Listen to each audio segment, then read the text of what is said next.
أن نرسل بالآيات إلا وآتينا ثمود الناقة مبصرة فظلموا بها وما نرسل بالآيات إلا تخويفا. دې باندې مثالونه بیانوي. یو د صالح علیه السلام د اوښې دا د نبی معجزه وه او دا شاعر الله وه. نو د صالح علیه السلام قوم د دغې معجزې بېعزتي وکړه. هغې راولګېدل، د اوښې قتل کړه او بیا ډېره بېعزتي وکړه. نو د هغې په وجه په دغې قوم عذاب راغی. دغسې د مکې والو ته دوه معجزات راغلي وو. یو د معراج معجزه او بل جهنم کې وعونه د شجرې ملعونه ورته وایي. د هغې نښه او معجزه ورته نبي علیه السلام راوړې وه. نو دوی په دې پسې خندنې وکړې، استهزا وکړه. نو مکې والا هم دغې حد کې ګیر شو، عذاب پرې راغی. او یو تفصیلي واقع د آدم علیه السلام به بیان کی. هغه هم په دې مثال دی د آدم علیه السلام او د ابلیس. وګوره آدم علیه السلام چې الله کله پیدا کړ نو ابلیس ته الله وی سجده ورته وکړه. نو هغه سجدې نه انکار وکړو، د الله د شاعرو خلاف ورزي وکړه او الټه تکبر وکړو او توهین یې وکړو. نو ابلیس الله ذلیل کړ او لاندې ځمکې ته راولېږه. نو دا مثالونه په دې حتک د شاعر الله باندې بدلته بیانوي چې دا سبب لنزول العذاب دی. وما منعنا الله وی مونږ نیو منې کړی نرسل بالآیات چې مونږ راولېږو معجزات لرا. مطلب د دې چې پیغمبر ته نه کومې مطالبې کوي چې ته نبی نو مونږ ته معجزه وښایه زمونږ د خوښې. نو الله وی مونږ نیو منې کړی دې خبرې چې دې له معجزې راولېږو، مطلب راوبېلېږو. خو دې ظالمانو همیشه انکار کړی دی او توهین یې کړی دی، لکه مخکینو خلکو داسې کړي وو که نه. وی الا ان کذبا مگر دا چې دروغجن ګڼل او بها د معجزاتو لره الاولون لومبنو خلکو. د دوی نه مخکې خلکو هم داسې د انبیاو نه مطالبې کړې وې چې کله نبي د هغې د خواهش مطابق معجزه پیش کړه بیا ونه منله، الټې توهین وکړو، نو بیا په عذاب کې گرفتار شو. لکه وګورئ مثال ښیي. واتینا ثمود الناقة الله وی ورکړي موږ سمودیانو ته ناقة هغه اوښه مبصرتن د پاره د عبرت فظلموا بها بس هغې انکار وکړو. په دې انکار د دې معجزې نه وکړو. پهله وی صالح علیه السلام ته که ته واقعي د الله نبي نو موږ ته څه نښه وښایه. نو د هغې دور کې سمودیان چې کوم دا ډېر کاریګر خلک وو، دوی به په دې غرونو کې مهارتونو کې سره کار کو. دا غرونه به کنستل او په دې کې به ګلکاریانې کول او په دې کې به مختلف قسم ډیزاینونه جوړول. نو په دې کې هغې ډېر ماهرین او مضبوط خلک وو. نو الله هر دور کې نبي له داسې یو معجزه ورکړې ده چې قوم یې ورته چپ پاتې کړی دی. نو دوی چې د صالح علیه السلام نه معجزه طلب کړو نو هغه ته الله یو ژوندۍ اوښه د غر نه داسې راوویسته. مطلب دا و چې تاسو خو د غر نه مختلف شیزونه جوړوئ، خو چېرته یو جاندار هم ترې ایستی دی، دا ستاسو د وس کار نه دی. دا نبي دی چې الله هغه سره مدد کوي او دا د هغه معجزه ده. نو دوی هغې ته حیران پاتې شو چې کله ورته صالح علیه السلام دغه ناقه یعنې د اوښه وښوله، بس دوی هغه برداشت نه شوه. ځکه د امتحان په طور نورو صورتونو کې تفصیل راغلی دی. دوی ته ویلی شوي چې دا به اوبه ډېر رسکي دي، ته به سوا یې نه ګورې. که چا دې ته څه ووایي نو بس عذاب ته دعوت ورکول دي. نو یو ورځ به د دې اوښې د اوبو وه او یو ورځ به د دوی د څاروو وه. نو آخر دا قوم تنګ شو او دوی د هغې اوښې باره کې د قتل منصوبه جوړه کړه. نو رالل هغه اوښې زخمي کړه او بیا قتل کړه، ډېره بې درده یې سره. خو د الله د دین نښه وه، د شاعر الله نه وه، معجزه وه. نو چې کله دې هغه قتل کړه په دې کې په دې عذاب راغی. نو دغه خبر الله دلته کوي واتینا ثمود الناقه ورکړو موږ سمودیانو ته غوخه مبصرتن د پاره د عبرت فظلموا بها بسغي انکار کو د دینام نو وما نرسل بالآیات او نرالی کو مونږ دا نخي او معجزې الا تخویفا مگر د یری د پاره چې دا قوم ویریږي او د الله د معجزې توهین نه کی چا چې توهین کو نو عذاب به بیا راځي تخویف د پاره الله تعالی لګي نو دا معجزات د منکرینو د پاره تخویف او د مؤمنانو د پاره رحمت سبب ګرځي نو ګور مضمون سره مناسب خبره ده چې د الله د دین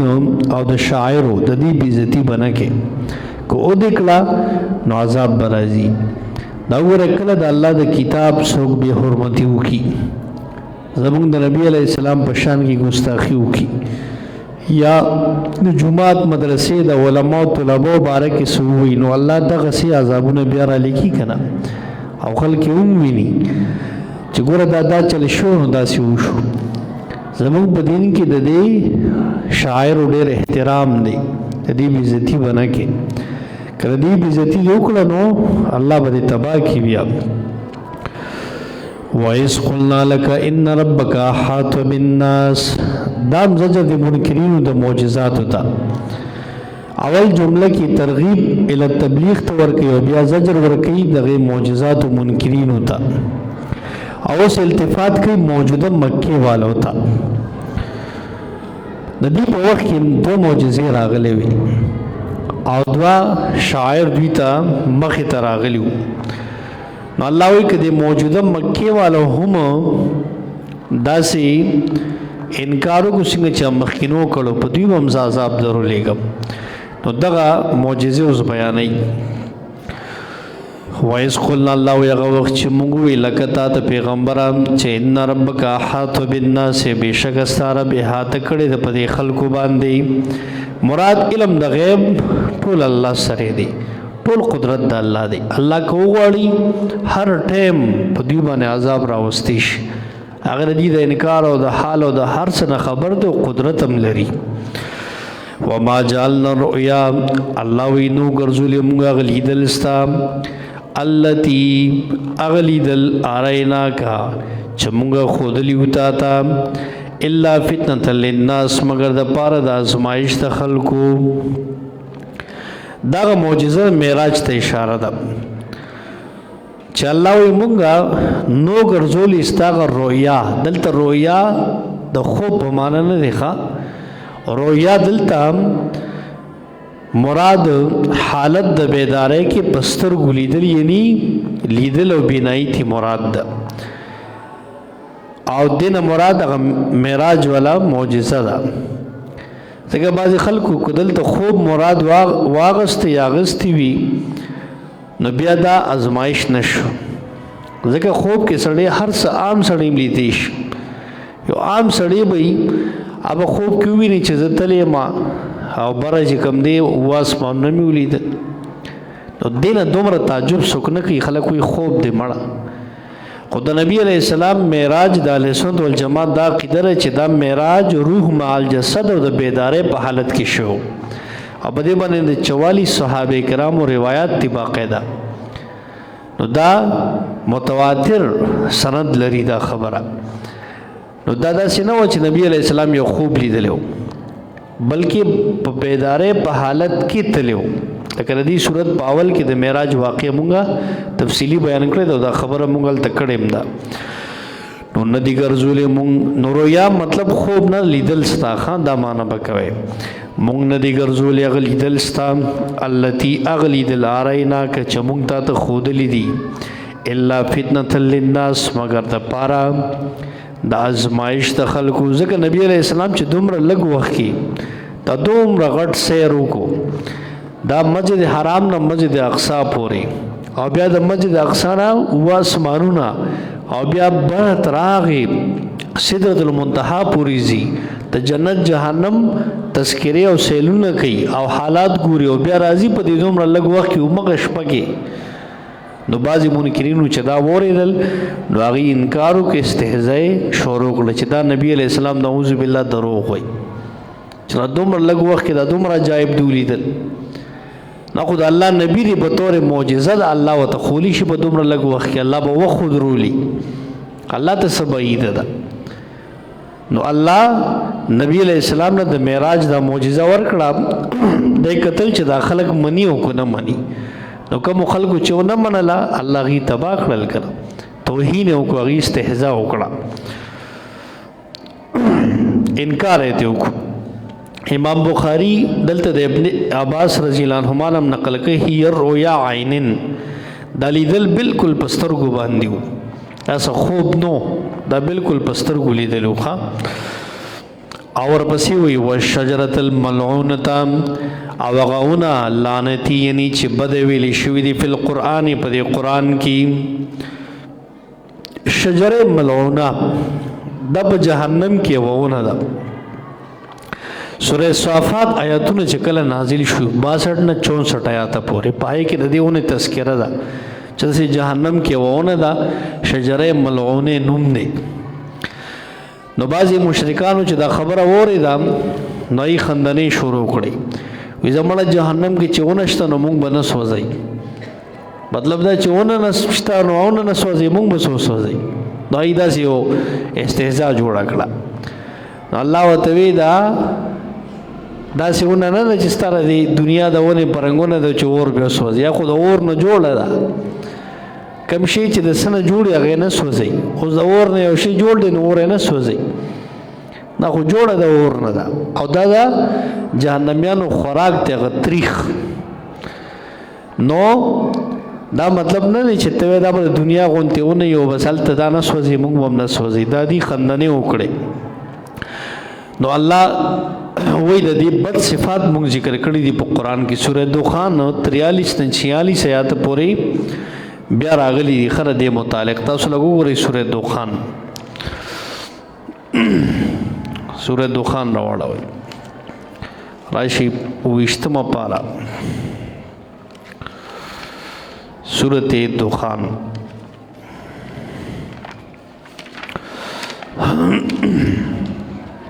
پچیسو پارا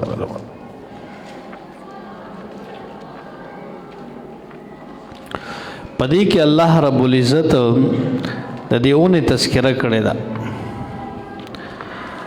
د 25 پارا دا سورۃ دخان دی او آیت نمبر 43 دی. وګورئ خام وَإِنَّ شَجَرَةَ الزَّقُّومِ طَعَامُ الْأَثِيمِ كَالْمُهْلِ يَغْلِي فِي الْبُطُونِ كَغَلْيِ الْحَمِيمِ خُذُوهُ فَاعْتِلُوهُ إِلَى سَوَاءِ الْجَحِيمِ ثُمَّ صُبُّوا فَوْقَ رَأْسِهِ مِنْ عَذَابِ الْحَمِيمِ ذُقْ إِنَّكَ أَنْتَ الْعَزِيزُ الْكَرِيمُ. سوی اللہ رب العزت وَإِنَّ شَجَرَةَ الزَّقُّومِ بِشَكَ غَوْنَ د الزَّقُّوم چې دا طعام الاثیم دا خوراک د ګناهګارو دی. دا اونه زقوم چې انتهایی ترخونه ده، داسې چې جهنمیان کله ډېر وږي شي نو دوی به د خوراک مطالبه وکړي نو الله به ورله دا ونه ورکړي. نو دوی خو به ډېر د لوږې واخلي نو بس ګوري راګوري به نه خوله کې به یې اچوي. نو چې دا څنګه وخوري دا به دومره کړوا ترخی چې د مرۍ کې به وخلي. نو چې دا کله وخلي نو داسې به شي چې کالمهلې په شان د ویلې شو تانبې یغلی فی البطون چې دا به خوټ کېږي په خېټو کې کغلی الحمیم په شان د خوټ کېدلو د ګرمو اوبو د کټوۍ. دا به داسې جوش وخی چې گویا دا یشیدلی اوبه دي. مطلب دا دوی به اول د اخري بیا بیا حمیم اوبه ورواړي، ځکه چې مرۍ کې اخلي دوی به د اوبو مطالبه وکړي نو الله به ورته وایي حمیم وله ورکړي. حمیم سختې خوټ کېدلې اوبه به وي د جهنم، نو دوی به جل وخلي هغه به وڅکي، نو چې ویڅکي هغه کلمې هر څه به یې لاندې لاړ شي. نبی خضوهونی سیدے فاقتلوہو رائے کاگے دل رائے لا سوائے جہیم غمز دا جہنم تا اللہ بوینی سے دی مز دا جہنم تیرا کاگے او ثم صبو بیا راوالے فوق راسی دا سر دا پاس من عذاب الحمیم اغا عذاب دا خوٹ کے دلوبونا پا دے سر مولا دا خوٹ کے دلوبو آڑاوے جہنم عذابون سمامولی عذابون ندی خوا دا ویڈیر سختی اللہ بورتوی زق اسکا اسدا انکا انت العزیز الحکیم یقیناً تخوڑیر عزت منو سپین رو بیوی دنیا کے رزان دیر اوچت اوچت حسابو تا اللہ دا شاعر و نافرمانی دی کولا تا دین دا نخو بیزتی دی کولا دا توحید و سنت خلاف دیکھو نن دا اسکا دا عذاب خان دستا عذاب دی نو داونا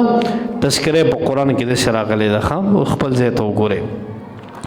والشجرة الملعونة وقعون لعنتی یعنی چھ بدے ویلی شوی دی فی القرآن پا قرآن کی مراد دا لعنت نا یعنی دی پا خوڑل والاو من لعنت شوی دی یا بد صفات دی پا دی قرآن کے بیان شوی لکا موچی سورہ دخانو کتو نفما ونخویفهم منگا یرودوی فما یزیدهم بس نزیاتی دوی لرام اللہ تغیانا کبیرا مگر سرکشیلوی یعنی دوی انکار و کفر سر حق پا او شاعر و پسی مسخرے گئی او اعتراضنم کئی نو اللہ وی اگر سرکشی نورم دیری گی لیکن یو زڑے حق نمانی اولٹا اور پسی خندنیم کئی اسلام تنرازی یا قرآن تنرازی خور پسی مسخریم کئی دا بڑے رسا خضابی خواہ وَإِذْ قُلْنَا لِلْمَلَائِكَةِ اسْجُدُوا لِآدَمَ فَسَجَدُوا إِلَّا إِبْلِيسَ دیزے کہ اس واقع دا آدم علیہ السلام و دا ابلیس بیانی گورا قرآن کی دا آدم علیہ السلام و دا ابلیس واقع بار بار راغلے دا کو ہر جے جدا جدا مقصدی لیکن سورہ بقرہ کم دا سویلے دا علتا مقصد سو انعامات جستا سو بنیکا آدم علیہ السلام میں انعامات کھڑو نو گورا توحید ہو منائی نو علتا دا ابلیس تذکرہ مور سر اکڑا آغلتا آغا مقصدو پا توحید بانے دلائل و انعاماتو دلتا چکم تذکرہ کئی نو دلتا مقصد جدا دی مقصد سے دی معال منطقہ بی انکار الآیات دلتا مقصد داری چا دا اللہ دا نخونا دا اللہ دا حکاماتو نا انکارو کو دا اغا انجام دلتا خی لکا ابلیس پا دیکی اغا انجام دا اغا خی چی ابلیس دا اللہ حکمو نا منو نسا انجامیشو دلتا دا مقصد دیکھا نو قرآن کی چی دا واقعات مختلف ذہنونو کی رازی نو دیکھ پل مقصدی او آغا واقعہ بتاسو یو نکنے چی دا آلتم دا و دلتم دا نا آلتا جدا مقصد و جدا مضمون دلتا جدا مقصد جدا مضمون دکھا وَإِذْ قُلْنَا وَقْتِ مُنْوِلِ الْمَلَائِكَةِ فرشتوتا اسجدو لآدم سجدو کے بطرف دا آدم علیہ السلام فسجدو بس ٹولو ملائکو سجدو کڑا اللہ ابلیس مگر ابلیسو نکڑا اگر آدم علیہ السلام دا دا شاعر اللہ نو دا اللہ پیغمبرو اول بندو نو اللہ ملائکو ابلیس توی چردو طرف تا سجدو کے سجدہ اصل کے اللہ تا خود طرف دا آدم علیہ السلام ہو لکہ مونگ دے قبلے تا سجدہ کو خو اصل سجدہ اللہ تا کو دا زمونگ طرف دا کعبی طرف تا دے دا غسی طرف دا آدم علیہ السلام تا ہو کے نو دڑے توہینو کو زگورا خان توہین بدی الفاظ سرکی قالوی دی ابلیس اعزجدو آیز سجدو کم لیمن آغچاتا خلقت توینن چتا پیدا کردی دا خٹنا مطلب دا دیو لیو کلا اللہ تیوی آیزت تا سجدو کم چتا دا خٹنا دی جوڑ کو پیدا دی کو زو خود اور نا پیدا ہم زدن اڈیر خوریما دا غدا دو تکبرو اغلویو او توہینو چپا دی الفاظ سرکو کو نو دا کلمم پا طریقہ دا توہین دا ویلے دا خواہ اور بسی توہینو گورا قالوی دی ابلیس آرائے تکایا خبر راکتو حاد اللذی داغی سڑی بارکی کرمتا علیہ چتا عزت من کا پما باندے گورا دا اس بلے دا حتک الفاظ ہوئی آرائے تکا اللہ تو ہوئی تخبر راکا دا تا جس کم سڑے پیدا کی نہیں آدم علیہ السلام دا دی پا عزت من کو مطلب دا نخوزو دیر عزت من دے تکبر انجام سی اللہ متکبر سڑے لان دے را غرزائی لکہ اس دا ابلیس انجام باو گورے دے چی دا لیو کڑا نو اللہ لان دے را غرزاو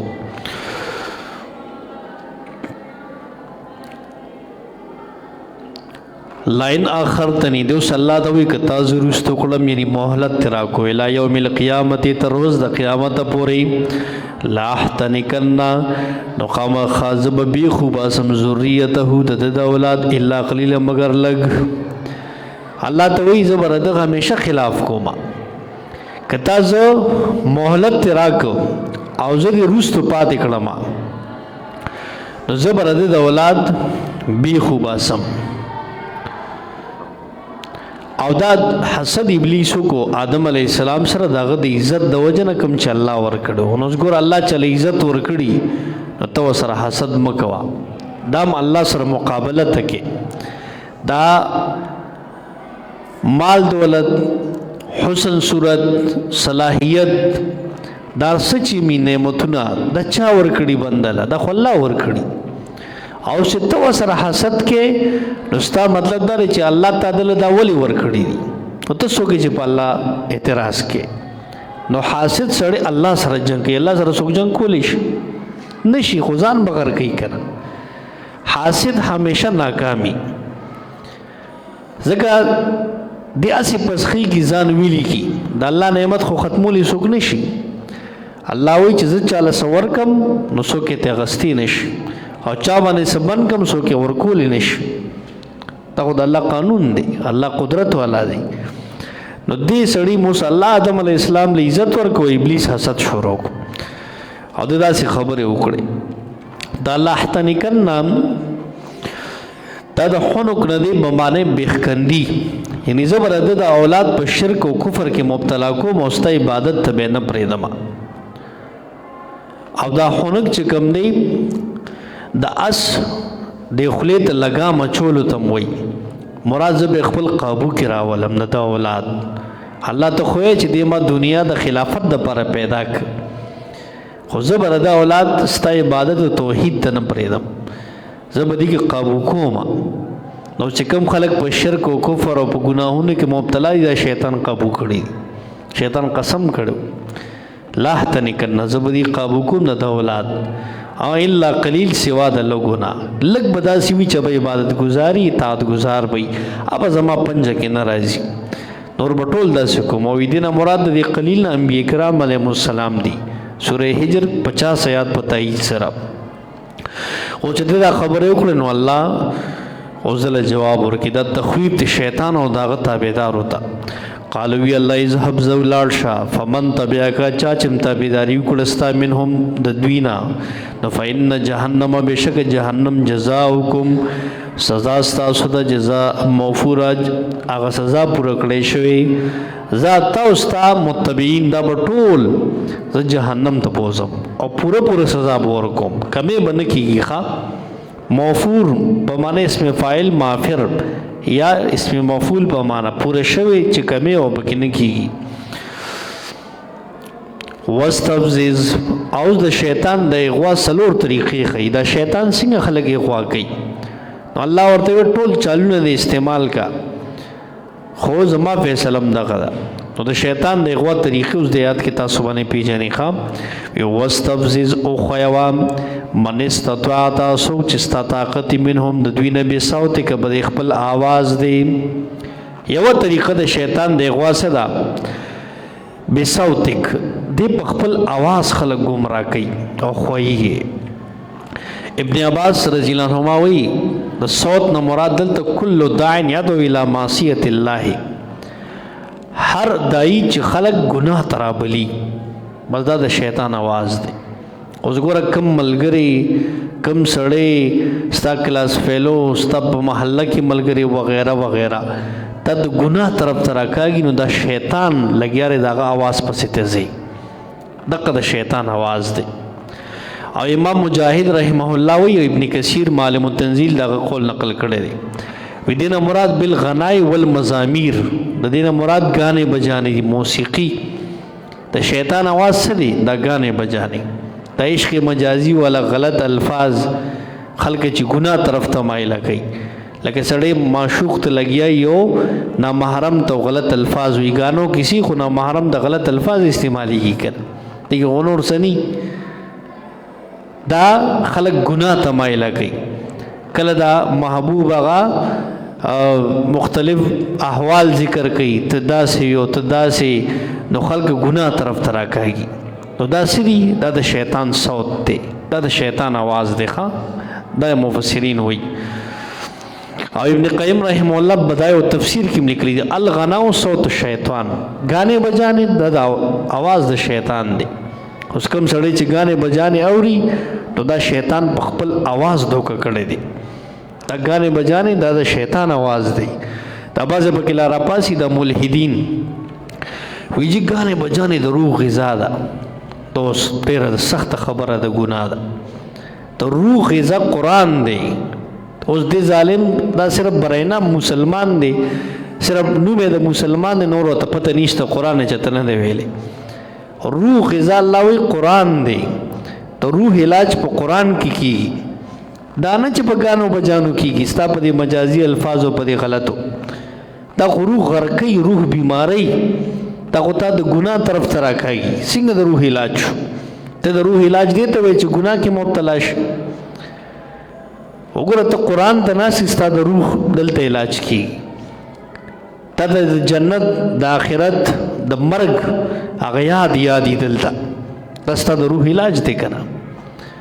او کوم چې غانی وی غانه بجانو مجلس کې تناسته اوري نو دا تاسو کوي دا ته ګناه کې مبتلا کوي نو دا د روح علاج شو کو عذاب شو نو دا خلک په دې نه پويږي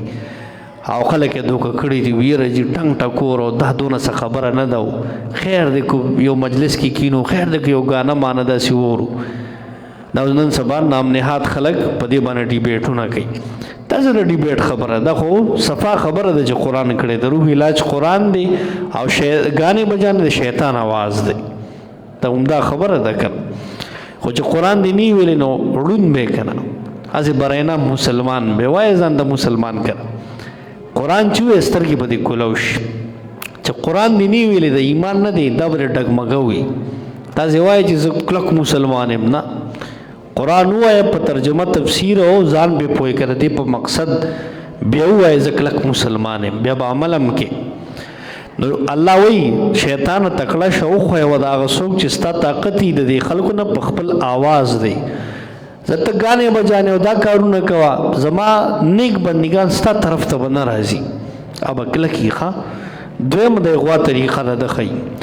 واجل برا ولا علیهم بدی بس به خیل ک خپل سوار ورجل کا او خپل پیدل لې واجل علیهم مراد د گمراه کولو د پر ټول تدبیرونه د استعمال کا خواک پسورلې راځي او کو پیدل د گمراه کولو د پر راځي د مراد ټول اسباب د گمراهۍ د استعمال کا هر تدبیر د استعمال کا او چې کوم زما باندې یو بستا په چال کې تا راځي او درې مده غوا طریقه وشارکهم شریک شدوی سره فل اموال په مالونو کې ولا اولاد په اولاد کې وعدهم دي سره وعده مقام درې مشارکهم شراکت فل اموال نه مراد سره نظر لغیر الله مال په شرکیات او بدعات او پر رسمونو رواجونو کې لګول دارنګ په حرام طریقه باندې پیسې ګټل دا ټول بدی کې راځي یو سړی دی هغه څه کوي هغه نظر لغیر الله کې د الله د نامې علاوه د غیر په نوم منښت کوي او دا حرام دی دی کوي دی خو چې ما ګټ پیسه واغسو چتا بابا له میوړو بس یاره دا خو یو زیارت له میوړو دا خو ما ډېر ثواب وګټو داغه په نوم حلال کی تو الله کا منښت بد الله په نوم کې او په مزار کې څوک ناسی بچرسیانو خوري نور مغي سپورټ کې چې شابه نشه کوا تماشه کوا دا چې ته غریب غرباوله ورکا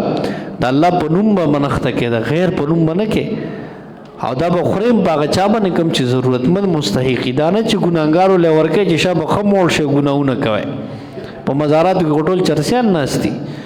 او هغه خو چرسونه بنګونه سکی اوس کا ناشتي نماز کې نه او داس کې نه ول کلمه ورزي او 24 غنټه په نشو کې په خیرات کې ای خو پویول غواړي چې لکه حرام مکه وې د دین روزه نو دا نه پوهه خلک نظر لغیر الله کوي بیا الته موړي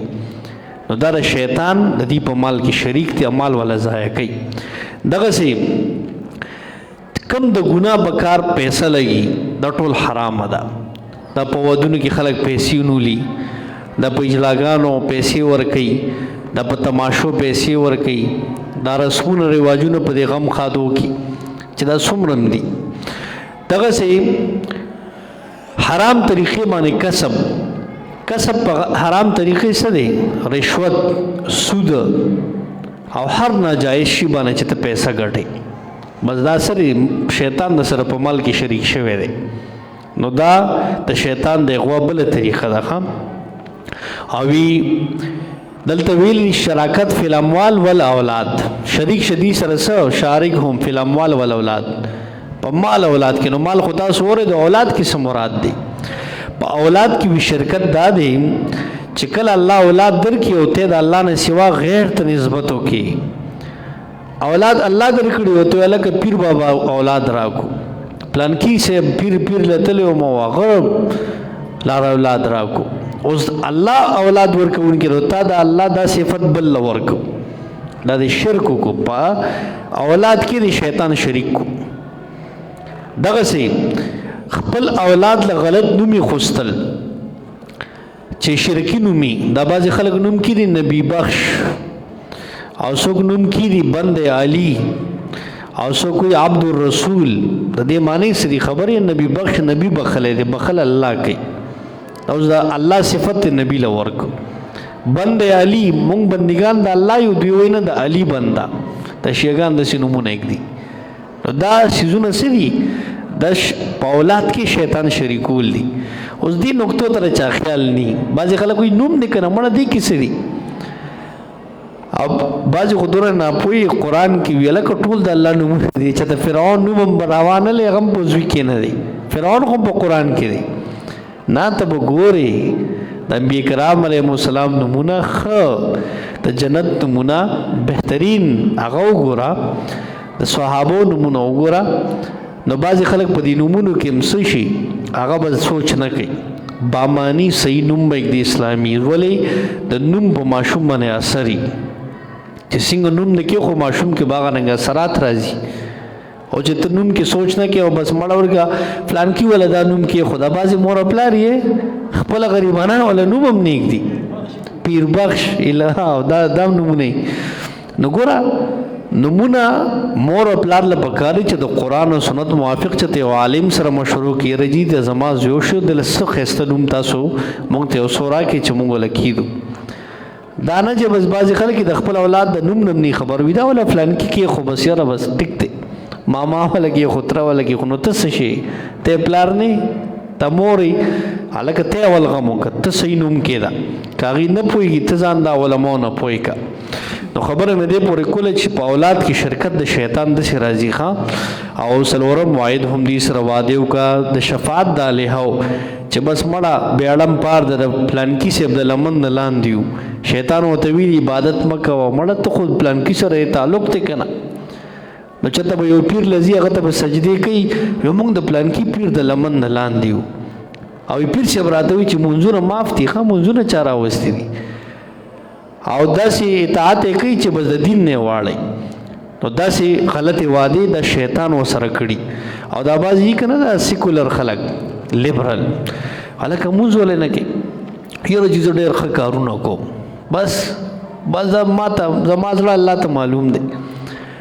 نو چې زړه دی الله ته معلوم دی، خو دی الله ویلي دی په قران کې چې مونږ کوا. اوس دا قران ویل نه دی نو غریب ته په سب او ته بوته سری نو دی په قران نه وی مونږ بنه کوي او شرع مطابق به سیرت صورت نی برابر او سو زړه می پاک دی. نو هله غزله دي څنګه پاک دی؟ دا ځل کو پاک وي د بیا د احکامات ول راتل ټولو بارے کې زله خو بیا ټولو پاکو. بس خبره ده نه ده ایمان نفس په عملم کې عمل چې نه کې نو دا ستاسو د ایمان اظهار نشو. ستاسو ایمان به څنګه پته چلی دا عمل نه چې ته اوس مونږ کې نو ستاسو د ایمان عملی اظهار وکړو. ته قران و نو تا دا ایمان عملی اظهار وکړو. نو دا شیطان دوکه کړي د سی واده و سره کړي. دا شیطان د غواسل ورمه طریقه د شیطان په دې طریقه خلک دوکه کوي ښا و ما يدوم شیطان او نه واده نه کوي دوسره شیطان الا غرور مگر د دوکي کوي. او ان عبادي بشک زما بدیګان له سلک علیه نشستا په دی باندې سلطانونو سوز د گمراه کولو. الله زما خاص بندگان ته گمراه کول نه شيخه وکفا بربک وکیل او کافی دي ستارب ذمہ دار الله با هر څه باندې ذمہ دار دی او وکیل دی. نو ګوره شیطان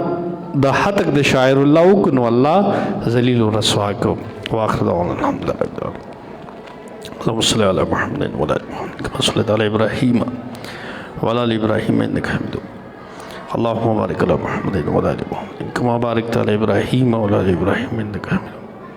اللهم اعنا على ذكرك وشكرك وحسن عبادتك. اللهم اصلح عاقبتنا في الامور كلها واجرنا من خزي الدنيا وعذاب الاخره. الله ستا کلام وګي پدې عمل توفیق راکړي. قرآن او سنت باندې پوهه راکړي. الله دې دین سره استقامت زموږ نصیب کړي. بیماران څومره دي الله ټول مریضان له صحتونه ورکړي. ربنا ظلمنا انفسنا وان لم تغفر لنا وترحمنا لنكونن من الخاسرين.